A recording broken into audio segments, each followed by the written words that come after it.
Hey everybody, we're going to just look at one real quick question today from William Almeida Mercado. Hope I pronounced that right.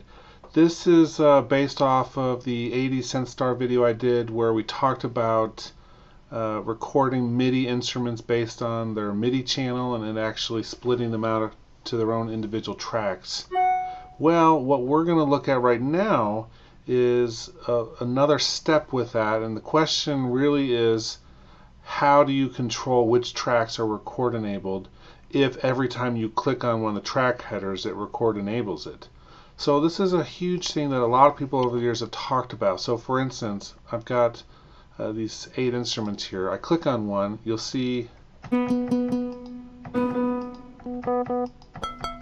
each one I go to, it automatically records it. Well, in conjunction with a couple different preferences. Let's go into our project settings under recording. I have auto demix by channel if multitrack recording turned on. That's great.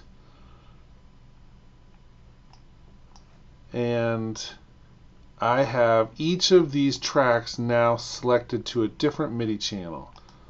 So let's actually reorder. So this is channel number 1, MIDI channel 1. Channel number 2, MIDI channel 2. So you can see there's a connection between all 8 of these, just like that. Still, one track selected, it's going to play that sound. Now here's where it's kind of interesting what you can do with this. If I select all of the record buttons here, you'll see one of them is brighter, has the full red, and these ones are gray with the red letter. But when I push my keyboard, you'll see number 4 actually plays.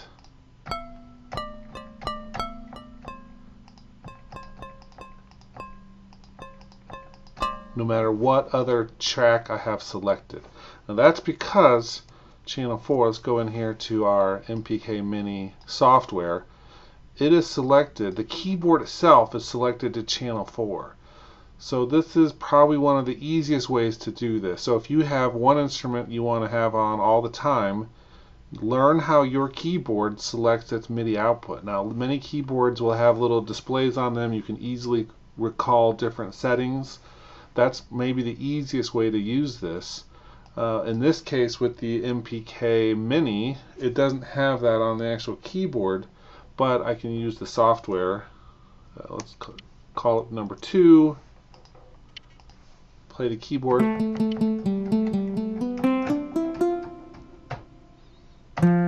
So it's always going to do that. However, I can come through and turn all those off, and it will play whichever one then is just highlighted. But the minute I select them all, it doesn't matter what I do. Now keep in mind one other thing with this, and that is under our preferences. Let's just go straight into them right here. I think it's under recording. This setting right here will actually change. So cycle off.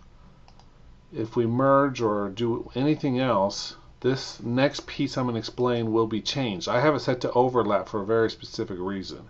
This is when you record, what happens if you have an existing MIDI region and you record over it. Some of them are great, like merging and whatnot, but in this system, it actually can be really helpful to use the overlap. So here's the reason why. I've got this channel 2 for my MIDI keyboard going into acoustic guitar. I've got this channel selected down here. Here's what happens when I actually record under the system. I'm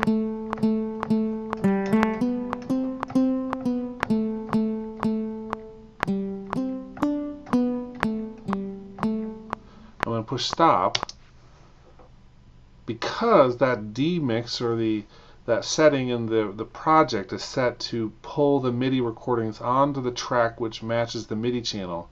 But this one was selected. Logic at first thinks you're going to record into this sequencer track, but once it's done it realizes it had to move it, if you haven't merged or other settings, some of these other things can be deleted, but if you just do overlap, it'll overlap and then move it. So nothing is destroyed or anything. It's definitely a quirk. Nobody else does it like this. And I think Logic, hopefully at some point, will change this in the future. People have been complaining about it and talking about it for years. But just wanted to show you how you can actually do this in a system that actually makes a little bit easier to do this. Okay, that's it. Hope you're having a good day, and I will see you all later.